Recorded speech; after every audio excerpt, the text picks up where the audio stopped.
Welcome back to ECE 442-542.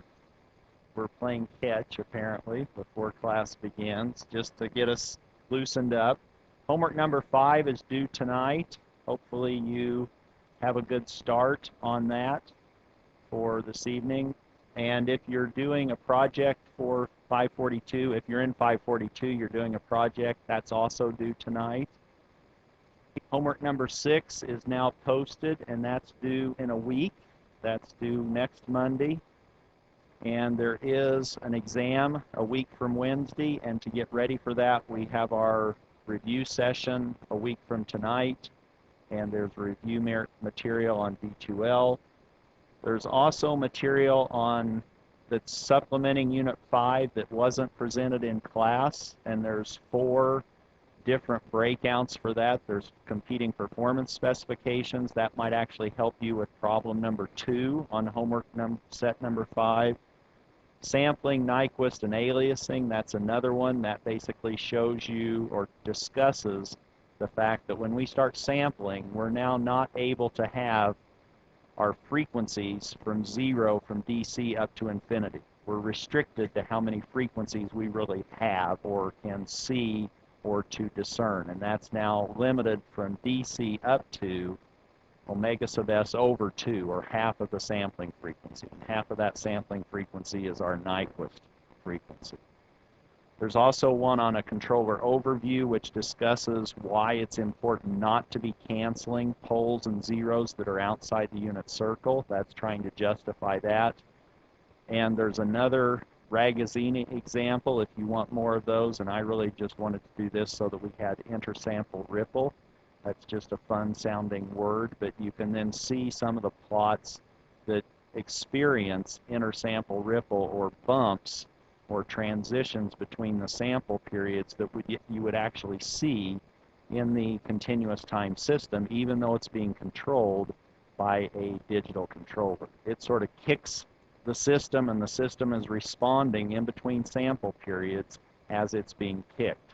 And that's actually created or initiated this intersample ripple because your input waveform that's driving your plant is swinging violently between different values, a positive big value, a positive negative or a big negative value, etc. And that banging back and forth causes this violent behavior or intersample ripple, and that we can reduce if we don't have poles in our controller's transfer function that are close to -1.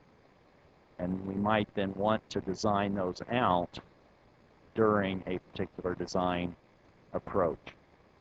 And today we're going to continue with a different design strategy. The Ragazzini design basically gives us a way to try to turn the crank, but that approach may not be the best design strategy that we can employ. But it does provide us with some insight into how we might want to design controllers. It talks about trying to invert the plant, which is a logical thing to do, but you can't invert the plant if the plant contains unstable pole and zero factors. And that's why we have these restrictions on how we select our desired closed loop transfer function, T sub C of Z, and 1 minus T sub C of Z. But today what we want to do is begin our PID controller discussion by starting with the first of the 3 letters. We'll start with P, or proportional control, and that will lead us into this concept of actually K may have a range or an interval in which we can live and still stay stable, but if we get outside that range, maybe our closed loop system is no longer stable. That hopefully naturally leads us into this idea of a root locus.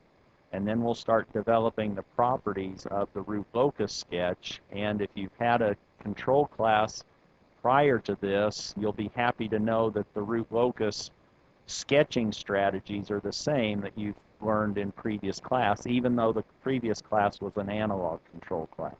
But if you learn it in this class, then you have it for the analog class also. It's just that your domain or your region of stability is different in interpreting what you're seeing for a stability argument.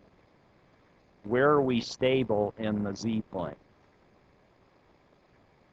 Or in what region of the z-plane do our poles need to live in for our system to be stable in the closed loop? Where do we want our closed loop poles? In the unit circle, right? And in the continuous time case, in the S-plane, we have an entire left half plane that we can have our poles living in and still be stable. We've now collapsed this entire infinitely extensive left half plane in the S-plane down to a unit disk for stability when we go from continuous or analog to discrete. But the rules for sketching a root locus are the same. We have a magnitude condition and these two rules, so you can actually derive all of these root locus rules from these two conditions. We have a magnitude condition and a phase angle condition, and those two arise from that denominator expression in our closed loop transfer function, setting that equal to 0. That governs the values of z that define the poles of the system. When 1 plus k, and now I'm overbarring g to say that sometimes that g may include pole and zero factors from our control. It may not be the original g of z. And if you want to study up, which I would recommend, you can look at chapters 13 and 14 of the Shams outline that's available through D2L, through the U of A library, to look at how do I sketch a root locus for a given set of poles and zeros. But we'll start walking through that eventually, but for starters, let's look at or remind ourselves of where all of this lies or lays. We're talking about PID controllers, which now you can think of that as three different pieces of a controller. We have a proportional piece that takes the air and just gains it up by k sub p. That gain could be less than 1, so it could sort of scale it down also. We have an integral piece that now takes the air and integrates that air. So now if you had a big air, you're now sort of influence, or you're trying to make that integral smaller in order to drive that closed loop system to a stable place. And we have another piece of this three-piece controller that's based on differentiating the air signal. And those three have three different characteristic behaviors relative to what they do for us. If we have this air signal, E of t, and I've shown that with a blue line that's decreasing with time. If I simply draw a line in the sand and say this is the present time, that's now, let me call that t sub 0, then you can connect this air to the three pieces of our PID controller. The present piece, or the piece that's now the air that we use, is now going to be proportional to that particular air signal at E of t sub 0. But the integral works on past airs. It's working on the integral up to that point in time. And really, that's influencing the steady state accuracy of our system. If we want our system to be more accurate in the steady state, have smaller air due to a constant input or a ramp input, we might be working with or introducing an integral piece of our controller. If we want our system to be responding more quickly, or we want to change the transient behavior of our system, then we might want to be focusing on the derivative piece of our controller. We have these three parallel pieces of our PID controller that we can utilize to try to influence the closed loop system behavior. And in a control scenario, we're actually probably having to trade off between steady state accuracy and transient behavior. We may not be able to get everything that we want. We may have to sacrifice some transient, or we may have to sacrifice some in the steady state accuracy specification. But that's the way to be thinking about a PID controller, is that we can now think of three different parts. The integral part influences the error piece. Oh, I'm sorry, the steady state accuracy piece. The proportional piece is working with the error as it is right now, and the derivative piece is sort of anticipating, and that's sort of telling you, oh, I'm actually trying to predict where I'm going in the future. That sort of tells me that I am worried about the transient behavior more so with the derivative piece. Let's start at the beginning. So we have 3 letters to work through, P, I, and D. Let's start with P, the proportional piece. Or now we have a controller that's just a gain. It's nothing else. There's no zero factors, finite zero factors. There's no finite pole factors. And hint, hint, you might have a problem on homework problem set number 5 where you end up with just a proportional controller as your answer. And that might make you feel warm and fuzzy. So it may be that after you push all of this design equation through, out falls a C of Z that's just a constant. It may not be a function of a zero factor or a pole factor. It may just end up being this gain K. And what we want to talk about today is how much can we get, or how much can we achieve by just adjusting this one knob that adjusts the gain in our closed loop system. What can we achieve by doing that? And what do we maybe give up by just having one adjustable knob, which is a gain, in that location in this closed loop system? And this we should be comfortable with, this block diagram. We should be able to do our cheer. Our cheer is just the forward path all over 1 plus the forward path, where our forward path is now C times G.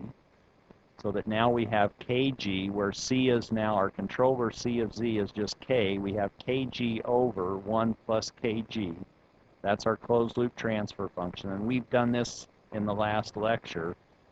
But what governs our closed loop behavior in this desired closed loop transfer function, T sub C of Z?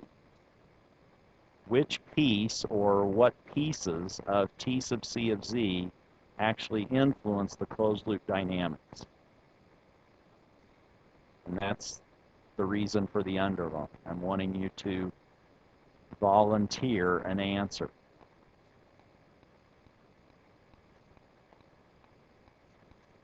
So how do we determine the closed loop behavior of this system?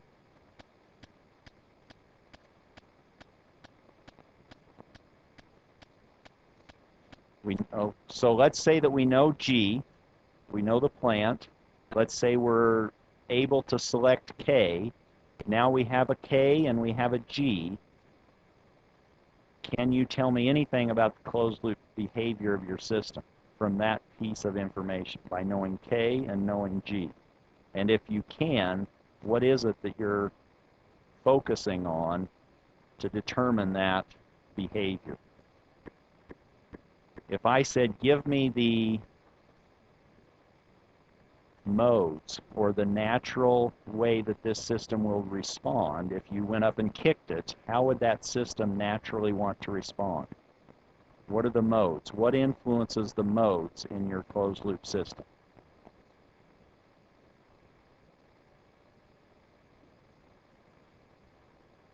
Okay, we have a couple of options, don't we? We have zeros, we have poles, we have open loop zeros, we have open loop poles, we have closed loop zeros, we have closed loop poles. Any of those, do we have a four-sided die we can roll? We have, pardon? Not here. But what would you do on the exam if I said, answer this or fill in the blank? Your closed loop dynamics are governed by what in this either T sub C of Z or in this block diagram?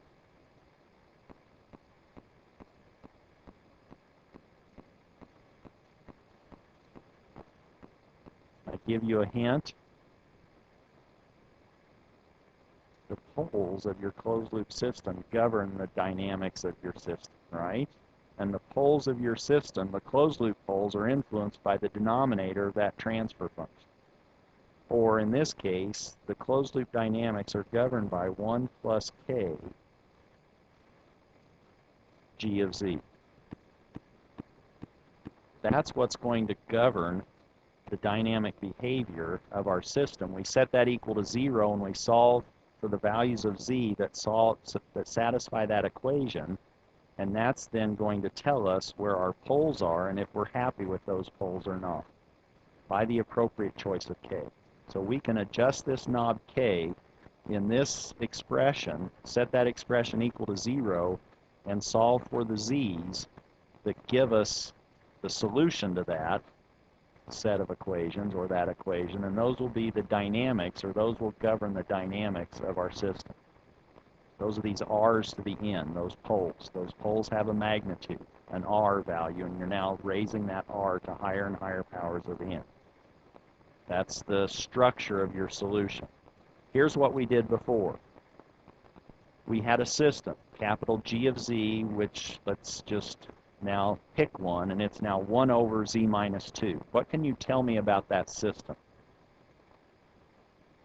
If you're in an interview and your interviewer says, here's a system, let me just hand you a system. It's 1 over z minus 1. Can you tell me something about that system? What would you start telling your interviewer? It's unstable, isn't it? Because you're in the z-plane, you're now looking to see, are the values of z that cause the denominator to vanish, are those outside the unit circle? In this case, you only have one pole, don't you? You could say it's first order, and it's unstable, and you know exactly where the pole is. It's at z equal 2. So if you walked up and kicked this system, it naturally would say, oh, it's 2 raised to higher and higher powers, where those powers are each sample period. So you'd have 2, then you would have 2 squared, then you would have 2 cubed, then you would have 2 to the 4th. You see how it's just growing? So you need to somehow control this system if you don't want an unbounded response. And the way that we're doing it is we're now putting that system into this closed loop configuration and adjusting the gain k and seeing if we can change the dynamic behavior by the selection of k, the gain in that system.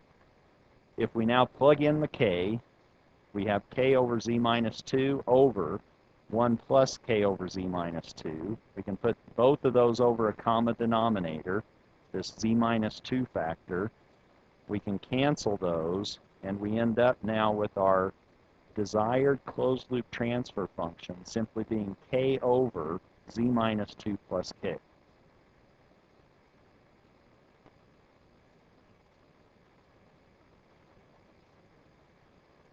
We just said that the closed loop dynamics are governed by the denominator. The values of z that cause the denominator to vanish are the poles of our closed loop system. So we're now looking at z minus 2 plus k equal to 0, and if we adjust k, how does that move or impact the poles? That's what we're looking into or examining now. So I might call that z minus 2 plus k, the closed loop polynomial. When I set that polynomial equal to 0, that's then the characteristic equation. Just for discussion purposes, if I start throwing these words around, you know what I'm talking about. The characteristic equation now is z minus 2 plus k equaling 0.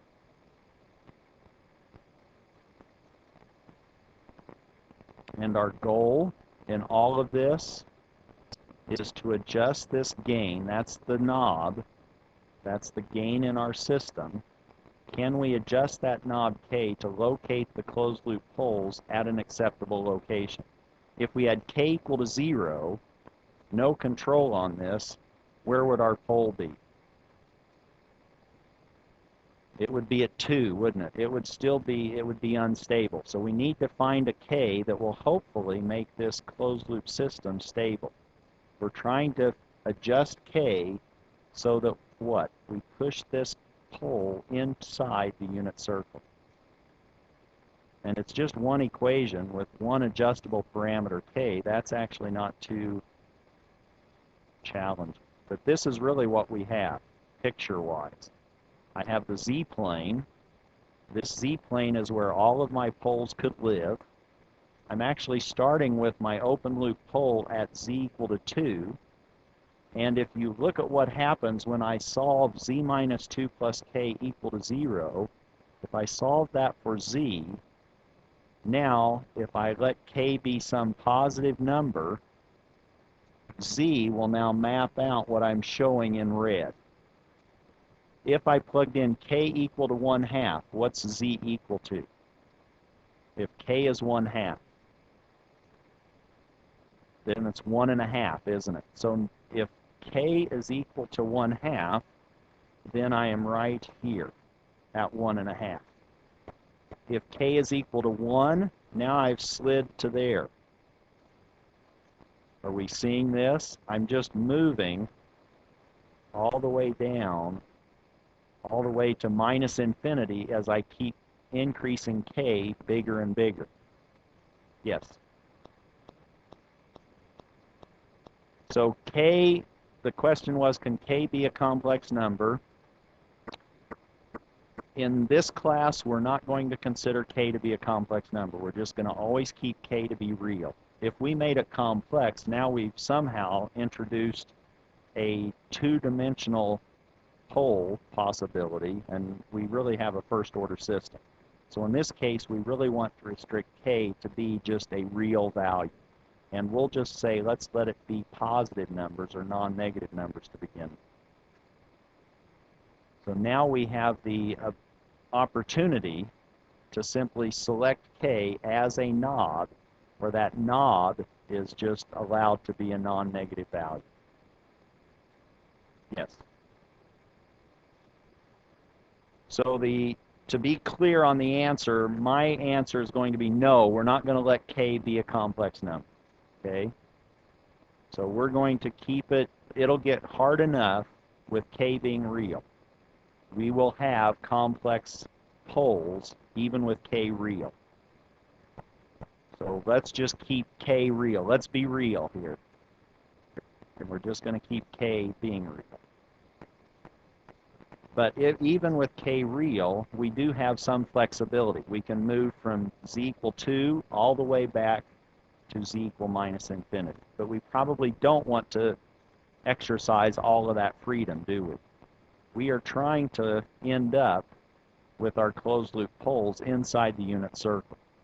But I think you can start to see that we still have a lot of flexibility even if we live between plus and minus 1 in the z-plane for our choice of k.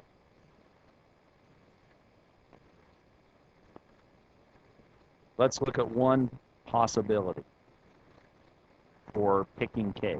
K is a gain, that's just a knob that we're adjusting. Suppose we wanted a closed loop pole to be at z equal to 1/2. Then we could do this, we could make this connection. We could say, oh, our closed loop polynomial is z minus 2 plus k, but we actually want that to behave like a pole factor of z minus 1/2. We want to locate our pole at z equal to 1/2. And that's what we're doing here by setting this closed loop polynomial equal to a desired closed loop polynomial. Our desired closed loop polynomial has a value of z equal to 1/2. By making the left side equal to the right side, we can simply solve for k and determine what's the gain, what's the value of that knob that will make this happen. And we can equate coefficients. If we set on both sides, if we equate the coefficients of all powers of z, z has z to the 1 and it has z to the 0. Z to the 1 is trivial. We have 1 times z equal to 1 times z on the right. So that basically doesn't give us any useful information. But when we start looking at the constants, or the z to the 0 coefficients, now we have minus 2 plus k on the left equaling minus 1/2 on the right. And if we solve that for k, this is really difficult, we end up with k equaling 3/2, and if we adjust that gain to 3/2, now we will have a closed loop pole at 1/2. And what happens when we fix that gain to be equal to 3/2? Then we have our closed loop transfer function that we derive to be k over z minus 2 plus k. We do have a closed loop pole at 1/2, so we have a denominator factor of z minus 1/2, and we have a k value of 3/2. Yes?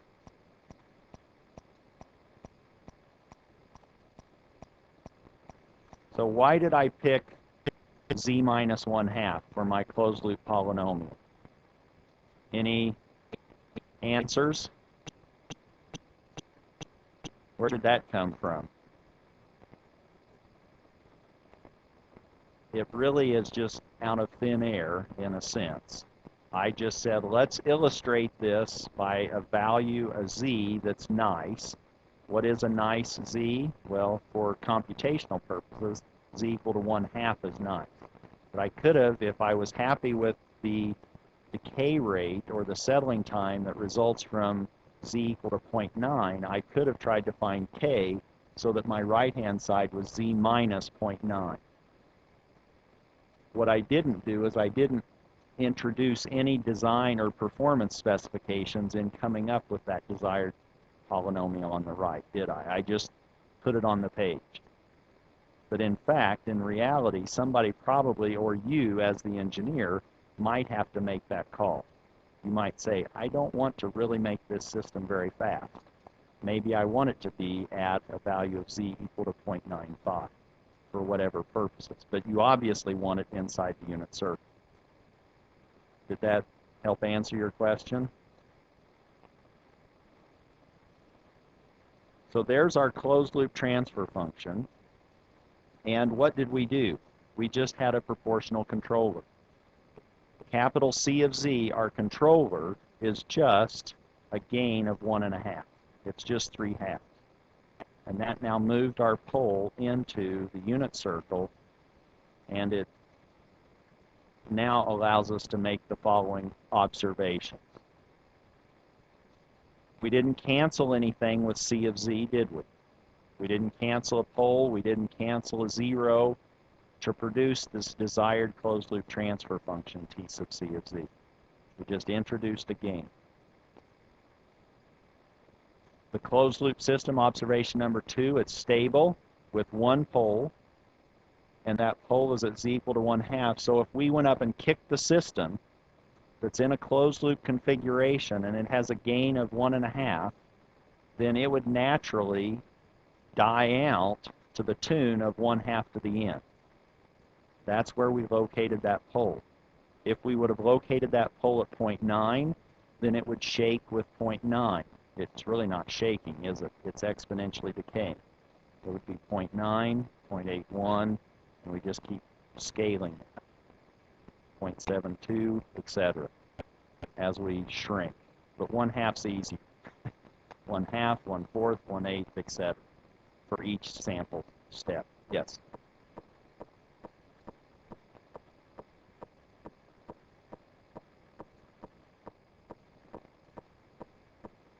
So if we move the pole to 0, meaning we have the right, so we're going to actually do that. So if you just bear with me, we'll adjust or select some different values of k. But for now, we have a, what's the DC gain of this system for this choice of k? How do we find the DC gain? So now we look at this when z is equal to 1. And what did we have for T sub C of z? T sub C of z was 3/2 over z minus 1/2. And we're evaluating that at z equal to 1. Or we now have 3/2 over 1/2, or we have a DC gain of 3. And what does that do for us in terms of system behavior?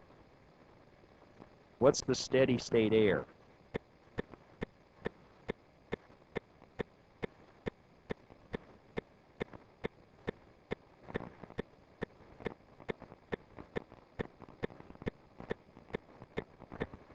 Can you find the steady state error due to a unit step?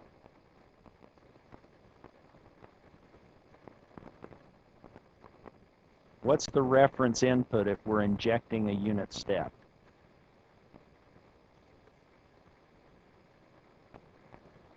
What's R? That's just 1, isn't it? What's R at a long time into the future? It's still 1. We're just using a unit step. What is, after the transients, where is the output going? If we inject a constant of 1 into this system, and we have a natural behavior influenced by that pole at 1/2, where are we going eventually? So are we going to 0? If I put in a 1, are we going to go to 0? If I put in an initial condition with no external reference input, then I will go to 0, won't I? That will be 1/2, 1/4, 1/8 that will collapse. But now I'm saying I want to go to 1. I put in a value of 1. Where do I actually go? Do you know, based on the information on the screen? So now you're evaluating it as time goes to infinity, and what's happening at infinity? What kind of behavior is your system producing a long time into the future? It tells you that by your DC gain, does it not? What happens after all the frequency behavior is gone, or what happens at DC? Oh, I inject a 1. Eventually, I will transient out to what? Just be scaling by the DC gain, or a value of 3.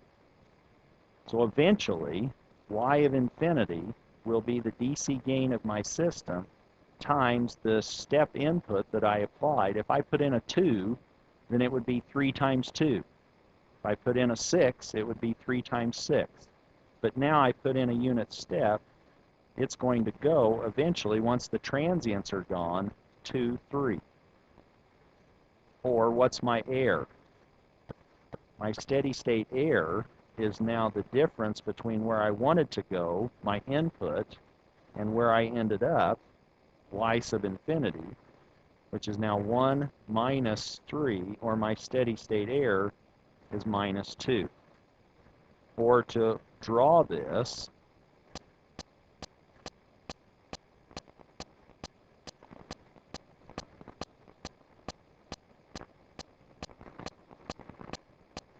I have a first order behavior.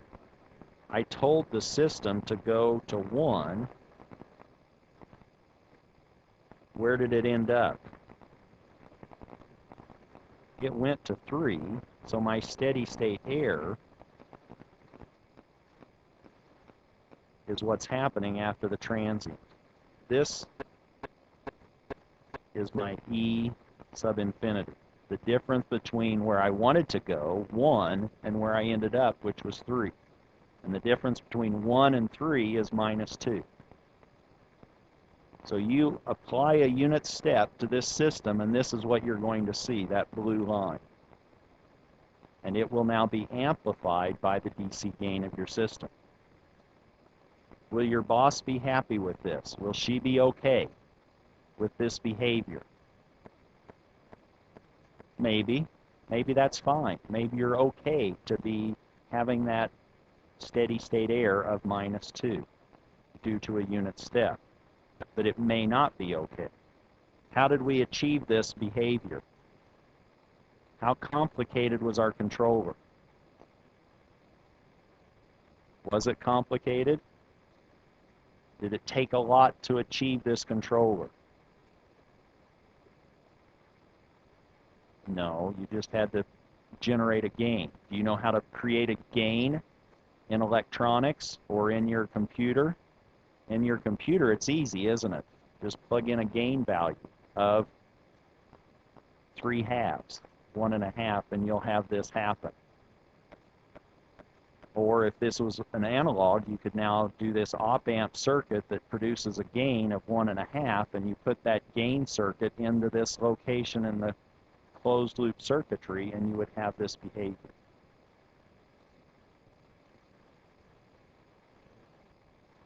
But in this case, let's just leave it as the following. Therefore, we may need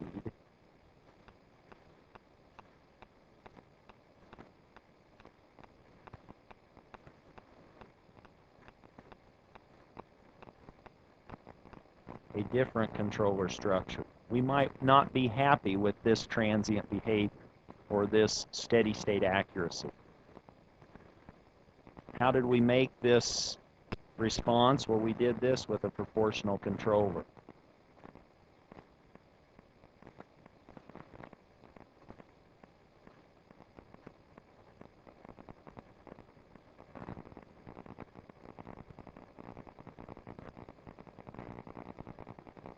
And it depends on the system or how you are interpreting this. The proportional control that we just implemented may not produce an acceptable steady state error.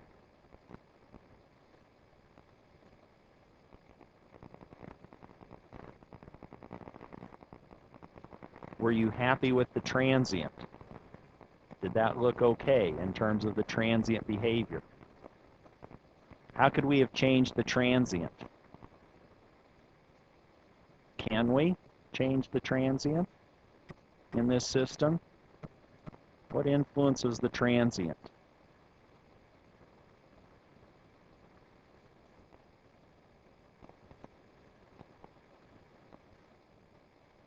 What influences the transient is that denominator polynomial, isn't it? That's our closed loop poles. The transient was influenced by where we put that pole, and we said, oh, let's just make it 1/2. If we would have made it 0.9, how would this system have changed if we made the gain or the pole 0.9 instead of 1/2?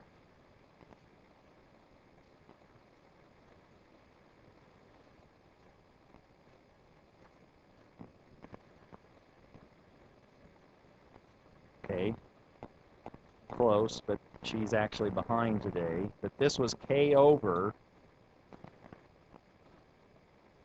that, was it not? So now, what's this shape look like if it's influenced by 0.9 to the n versus 1/2 to the n? Is it faster or slower? And what's the DC gain of this guy?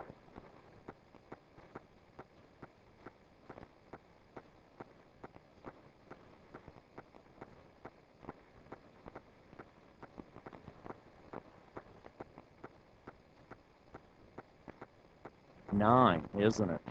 So now what's going to happen? Yes.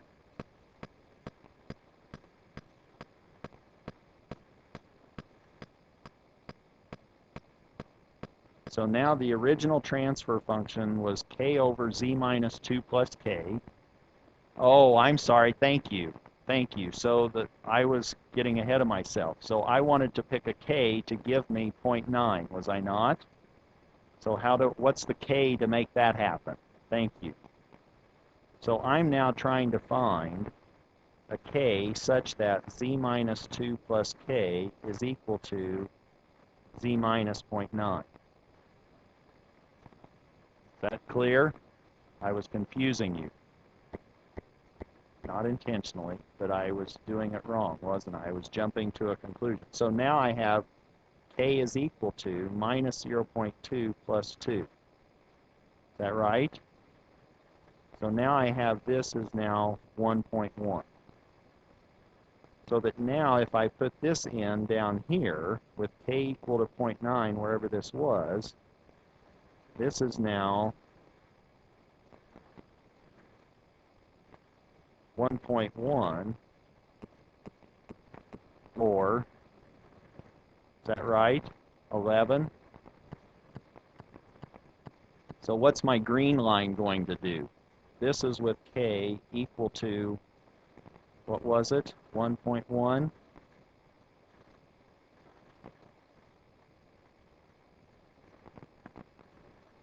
Is it going to be this? Or is it going to be more like this? Yellow or blue? Which do you prefer? Do you feel blue or do you feel yellow? Where's that blue going? Where's the yellow going? They're both going to 11, aren't they? Supposed to be. So that yellow's not quite right. It needs to be almost 4 times that 3. It needs to be at 11. So it needs to be much higher. I just didn't exaggerate it enough. But this is now a slower, so our transient is slower. It's going to not be as quick as the yellow. The yellow is very fast, is it not? And the blue is a slower response, which is what we would expect with a pole at 0.9 versus a pole at 0.5. So the blue is closer than the yellow to what you would be seeing.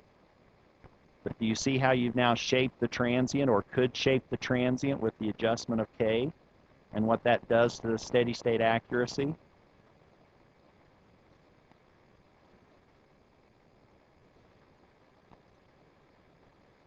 Or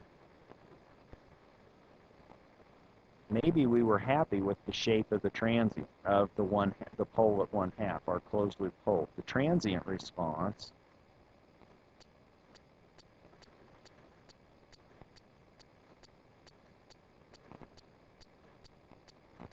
may be acceptable. But why are you making the big bucks when you graduate from this program?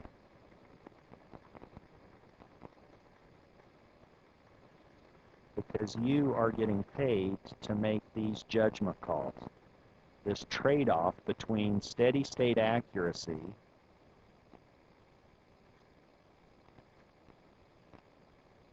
and transient behavior. And maybe you're not even happy with this first order behavior or this first order response. You may want to change that. But do you see where that's coming from? Questions on a proportional controller. We've looked at 2 different gains so far. Yes?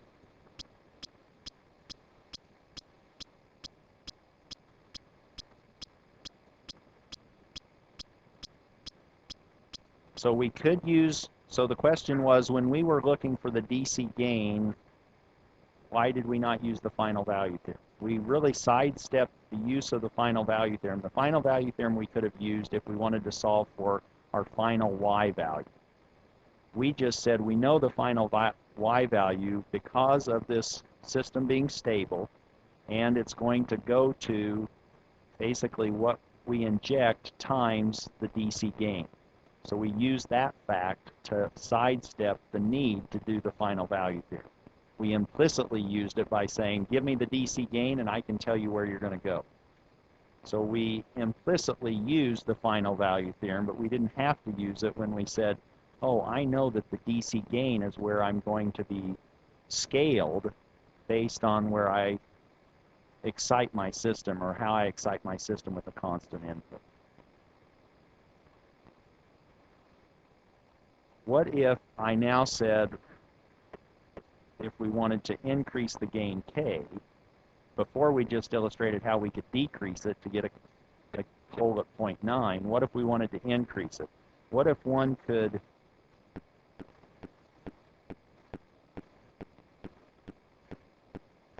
increase K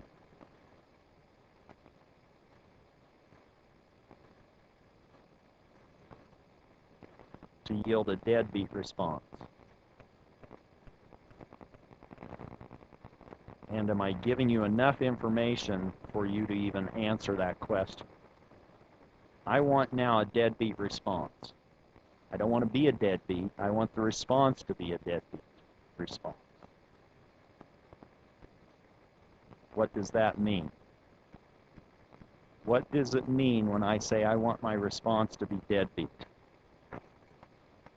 I still have my closed loop polynomial to begin with. I'm saying still I'm using a proportional controller, but now what do I set that closed loop denominator equal to if I want a deadbeat response?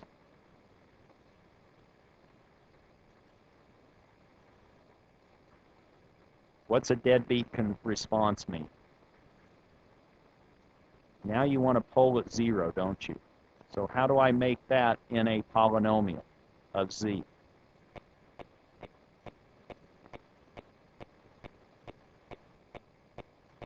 Can I do that? I can make k equal to 2, can't I? And I've now done that. But I'm following the strategy that I did before. I now want my desired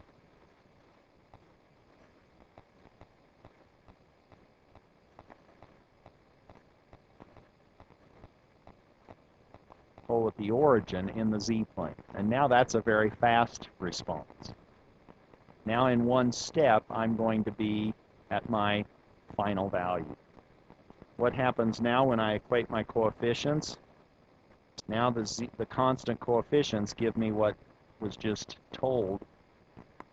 It's now going to be minus 2 plus k equaling 0, or k is now 2. So that my controller is now a constant k equal to 2. And what's my t sub c of z?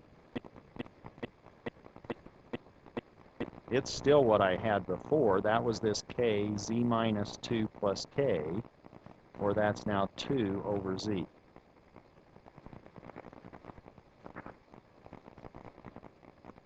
What's my DC gain there?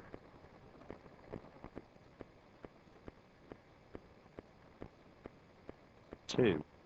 So now I have less air in the steady state, and I get there quicker. But I may not want to hit my system with that hard of a control, but that's what I would need if I wanted to achieve a deadbeat response.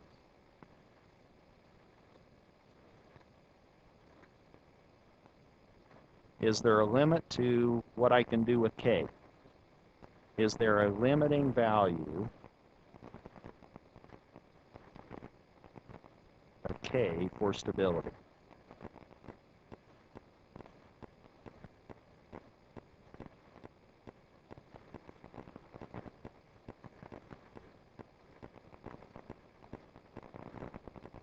And again, we can simply draw pictures. You may not want to tell your parents that. What did you do today in class? Oh, I just drew pictures. What? Oh, but it was complex pole locations in the z-plane, and I was now stabilizing my open-loop system that was unstable. Oh, that's better. Where did we begin? Or where do we begin with this? We were starting over here at 2, were we not? Is there a limit to this? We have already, I hope, convinced ourselves that if we adjust k from 0 up to infinity, we can make that closed loop pole any place we want between 2 and minus infinity. But if we are interested in stabilizing this system, are there some locations in the z-plane that we want to live within that limit this adjustment on the knob k?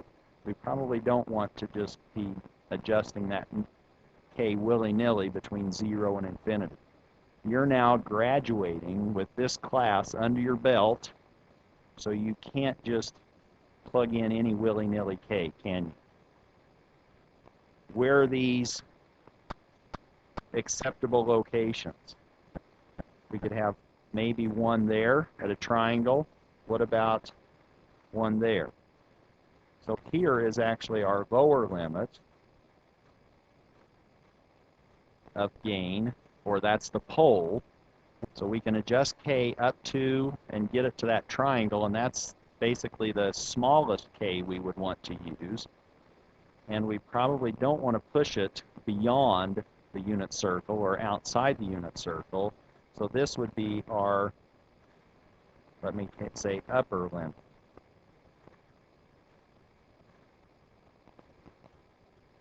And in fact, this red curve,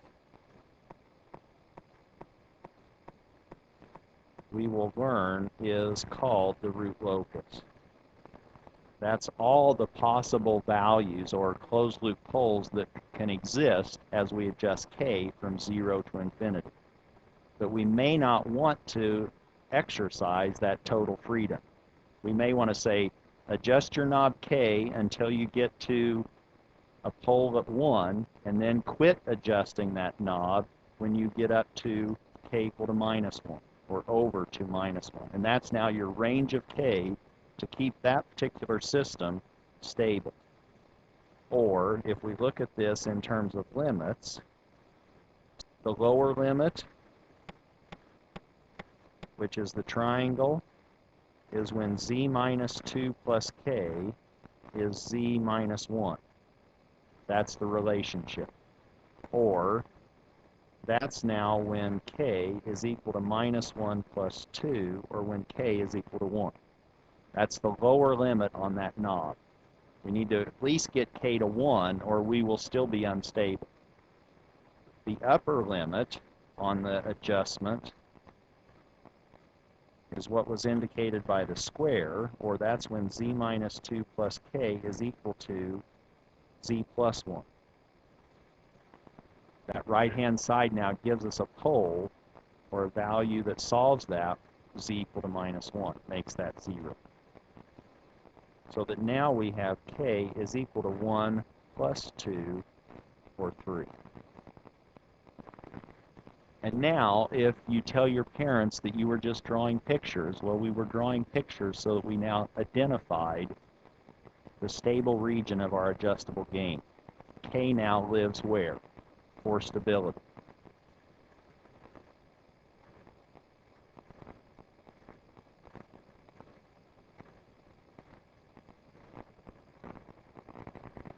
Where can we live? We need to get k at least beyond 1, and we need to keep it less than 3. So if on an exam I said, what's the range of k for stability in this system, you could now derive that range. You'd say, oh, k needs to live between 1 and 3 for the system to be closed-loop stable.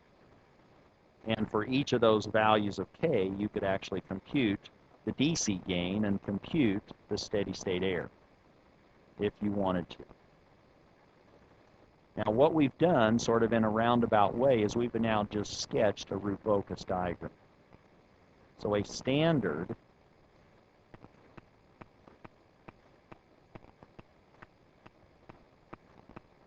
root locus is given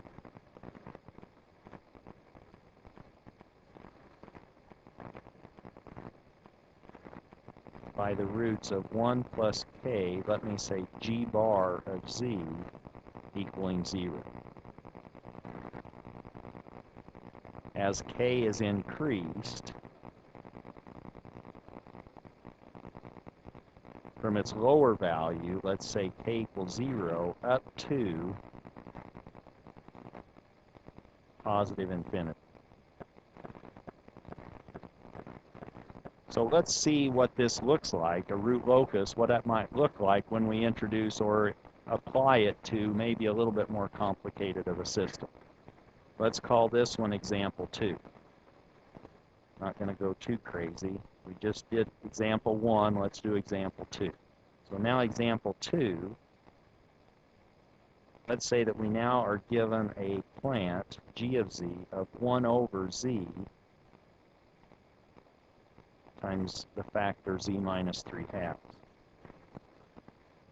Again, we're beginning our PID discussion, so let's now restrict our attention to having a controller that's just a proportional controller. It's just k. C of z is k. And we want to know, is there a stabilizing range? Is there a stabilizing, or maybe is there just a stabilizing value for k? Is there a stabilizing value or a range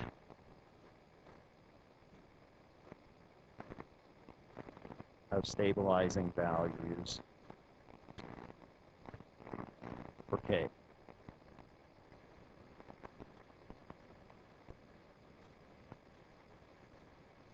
what can we do? We can always draw pictures. We're trying to buy time, aren't we? We're trying to think of an answer. So let's now look at this particular system. What's the system's order? Second order, isn't it? We have two poles. Is it stable? Is it open loop stable? No, we have a pole that's outside the unit circle. How many poles outside the unit circle does it take to make our system unstable? It only takes one. If we had a 10th order system and one of those factors was outside the unit circle, our open loop system would still be unstable. So now let's look at what we have in a closed loop scenario.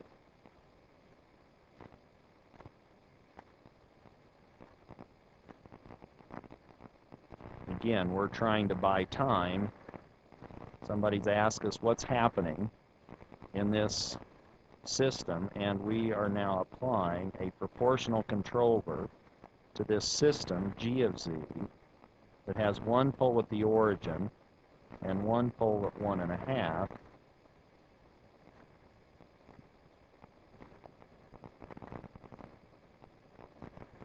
And now we connect it such that we have this gain K, and we want to adjust K and see if we can stabilize the closed loop system by the adjustment of K.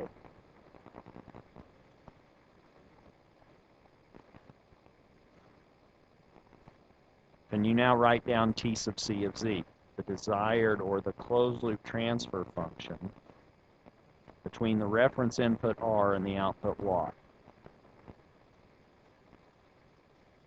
What's that expression? And if you don't remember, you could derive it, right? You could do the block diagram algebra. You could say, oh, Y is now Kg times E, and E is just R minus Y, and solve that and end up with Kg of Z over 1 plus K G of Z.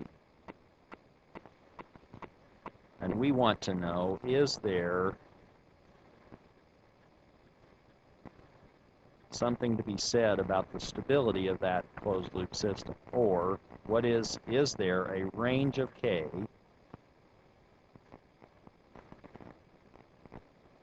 for all roots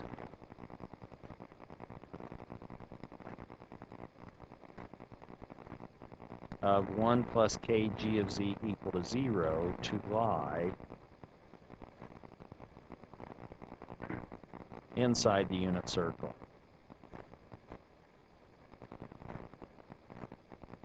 In other words, we only have this one parameter K. We have two poles.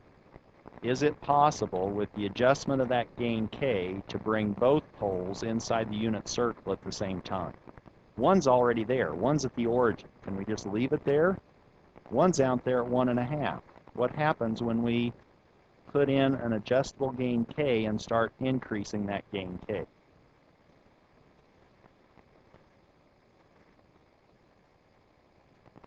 Well, the root locus is really the locus of points that describe the closed loop poles as we adjust K from 0 to infinity. The root locus of G of Z tells us what is possible. So now we have 1 plus K G of Z equaling 0. And remember, G of Z, Z is a complex number. Z is a complex number, but K is real. If G is complex, G of Z generically could be complex. But we can now solve this equation. That's what's governing our dynamics. But we can now say, oh, Kg of Z is equal to minus 1. Right? We can subtract 1 from both sides. And we haven't changed that relationship. But now what we want to do is put on our engineering cap and say, I want to get a little bit more insight than just Kg of Z is equal to minus 1. How can we think of minus 1? Well, let's think of minus 1 as a complex number. Minus 1 as a complex number, we could either think in terms of Rectangular coordinates, polar coordinates. Let's think polar. So now what's the magnitude of kg of z if we're thinking in polar terms? The magnitude of -1 is 1. What angle is that magnitude at if we're at -1? Now we're at 180 degrees away from, and we're measuring everything relative to in the z-plane. If we looked here, if this is now our z-plane, we're measuring all of the angles relative to this positive real line. So that this is now the angle that we're interested in. And we've now said, oh, that's a distance of 1, and we swing that around. In our case, we said, oh, let's go this direction to -180, and we ended up over here at -1. We're using a minus sign because typically we have more poles than zeros, and poles give us negative angles because we're subtracting those angles away when we look at the angle of that resulting transfer function. But are we okay then with kg of z equaling a magnitude of 1 at an angle of -180? That all is coming to us from that governing equation, which is giving us the dynamic behavior of our system.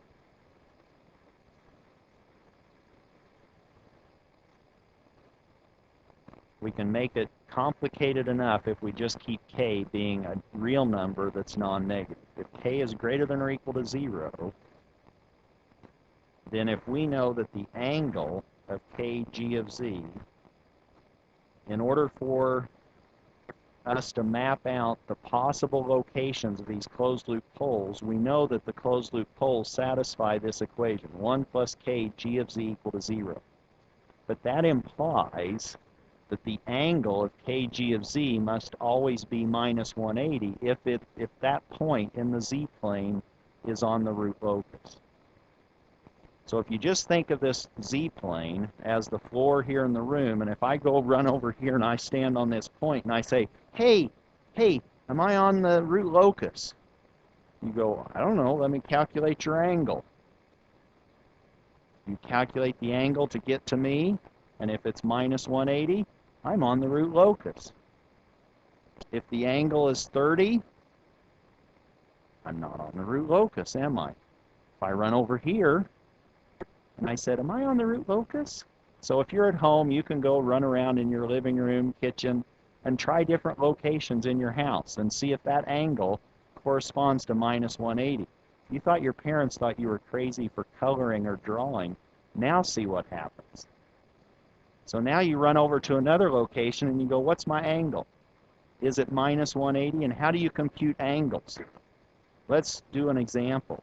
So now, if k is greater than or equal to 0, then the angle of kg of z, which is really, if k is positive, and we don't have to worry about the angle of k, that has an angle of 0. But now we know that the angle of g of z is -180.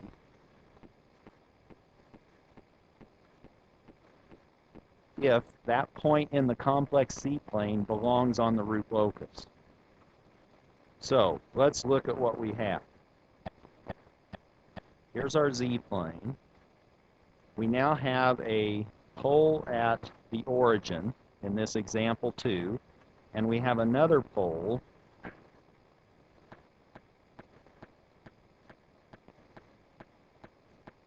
where was our second pole? –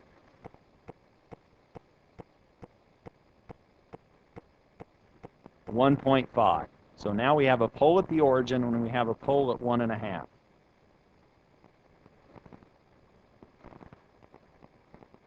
And we want to know, well, let's just get started. Let me, we were drawing. Let's just have fun. Let me draw some shapes. There's a star. I just feel like giving the z-plane a star.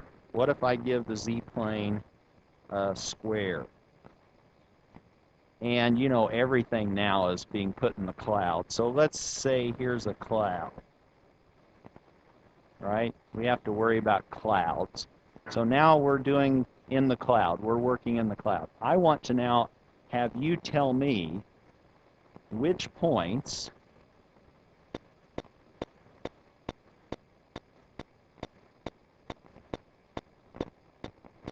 star, square, or cloud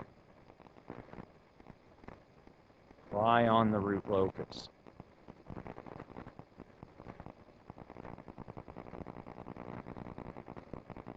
So now these geometric shapes are doing what I was doing before. Here's a star, here's a square, and here's the cloud, right?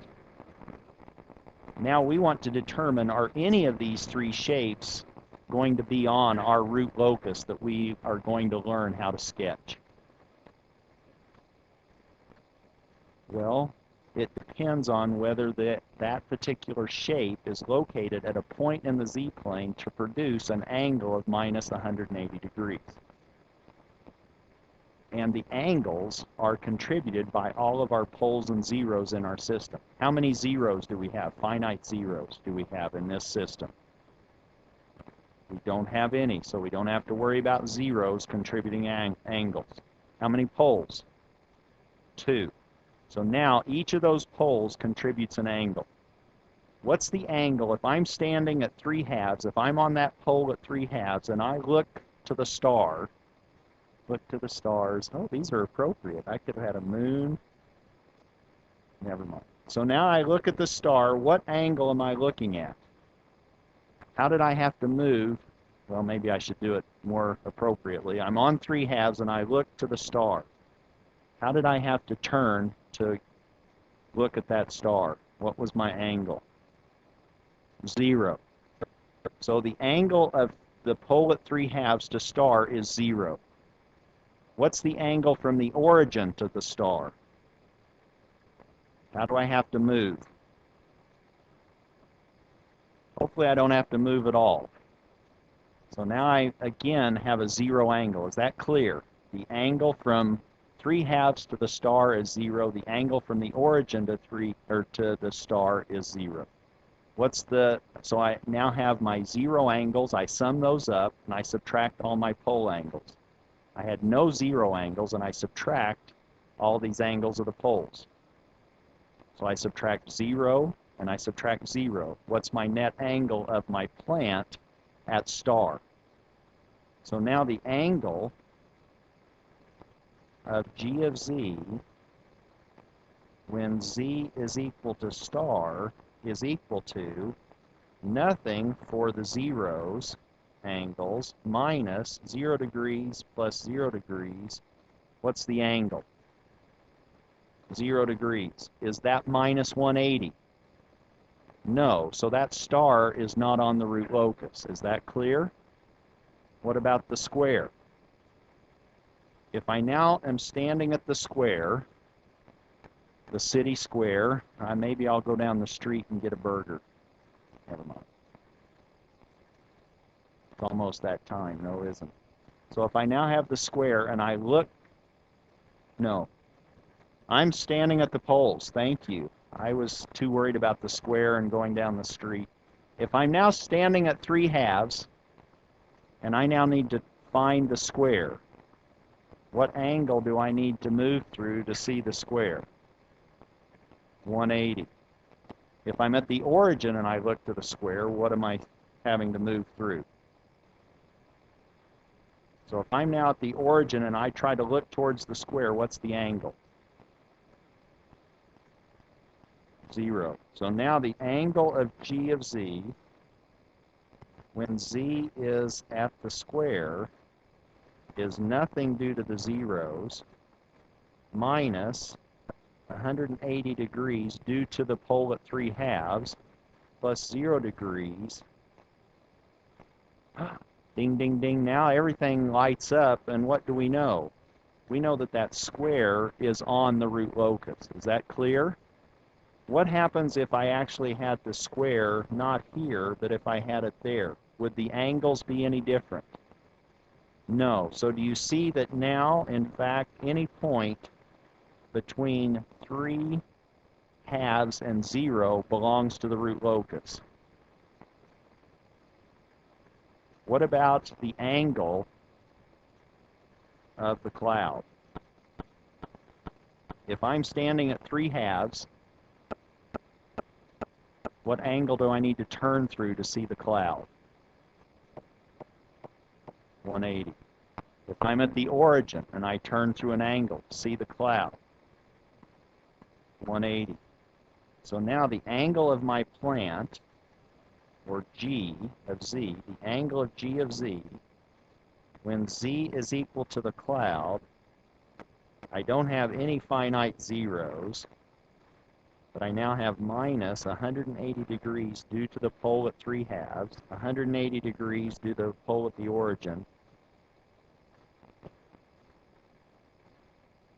Now I'm back to 0, am I not? Or I'm at minus 360. Is that minus 180? No. Do you see that if I now I need to get back to last semester. People seem to enjoy it when I talked about slicing bread. So now assume that that real axis, real line segment, is a piece of bread that's infinitely long. And I'm now trying to identify how many different pieces can I cut that bread into. Well, I'm going to cut that bread into the amount of pieces consistent with the poles and zeros on the real axis. So if I now have this infinitely long piece of bread, I'm going to cut it at the origin because I have a pole there. And I'm going to cut it at 3/2 because I have a pole there. How many pieces of bread do I have? I've now split my piece of bread into how many pieces? I now have 3 pieces of bread. Each of those represents some segment of the real line. I have a segment from the origin to minus infinity. Does that piece of bread live on the root locus? No. I have a piece from the origin to 3/2. Is that piece in the sweet spot? Yes. What about from 3/2 to plus infinity?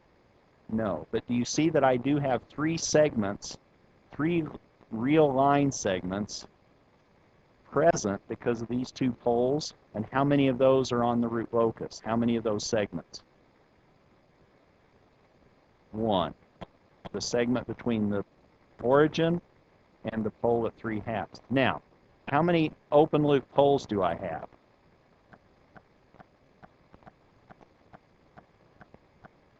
How many X's do I have? Now this is not getting very hard. I have 2. So how many closed loop poles am I going to have? 2. I actually, even though I have 1 line segment that's on the root locus, I have 2 branches, 2 closed loop poles that live on that single branch. I'm sorry, on that segment. Meaning, as I crank up the gain K, this 3/2, the pole at 3/2 is going to go to the left. The pole at the origin is going to go to the right. And what happens? They can't just meet in the middle and have a picnic and stay. When they hit or touch, they have to move away. They can't just stay fixed at one location because I keep cranking up that gain K. But as I crank up the gain K, eventually I will get them to touch, and then I crank the gain just a little bit more, and then they start to separate. And then what happens? They're never going to return to the real line segment, are they? Because there's no other piece of the real line segment on the root locus. But what we will learn is that they will, because I just have this simple of a system, this system has 2 poles.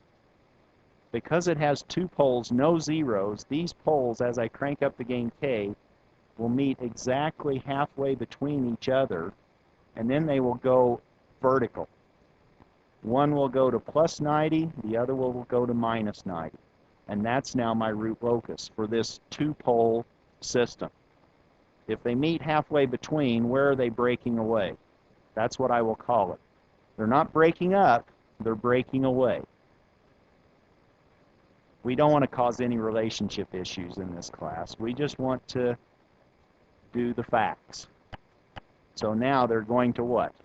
They're going to collide. They're going to break away at the midway point, which is half of 3.5 or 3/4. So if this is now 3/4, one's going to go up The other's going to go down. Now, what happens on that vertical line?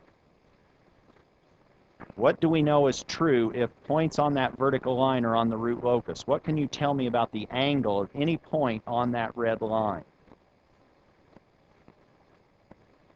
Those angles from these poles have to equal minus 180, do they not? So if I now pick this point right here, and I said, oh, the angle to get me there is here. The angle to get me there is there. What happens when I add those angles up? They're going to give me minus 180, aren't they?